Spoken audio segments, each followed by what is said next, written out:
बहुत सारी चीज़ें याद आई हैं आज मुझे। दर्द, तकलीफ और बेइज्जती के बहुत सारे लम्हे एक बार फिर छूते हुए गुजरे हैं मुझको। सरकारी मजबूरी ना होती तो मैं इस आदमी से बात करना भी गवारा ना करती। ये मेरी माजी की ख़राब तरीन यादों का एक हिस्सा है और यकीनन आज भी उतना ही नाकाबिल एतबार, ख़तरनाक और खुद गर्ज है जितना पहले था।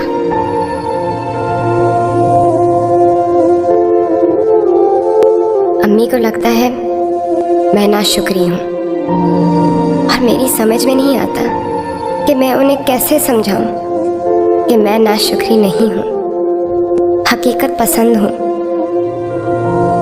अल्लाह ताला ने नेमतें दी हैं मुझे, लेकिन तकलीफ़ें भी तो दी हैं और ये जो कुछ मिला है मुझे उसके लिए भी बहुत स्ट्रगल करनी पड़ी।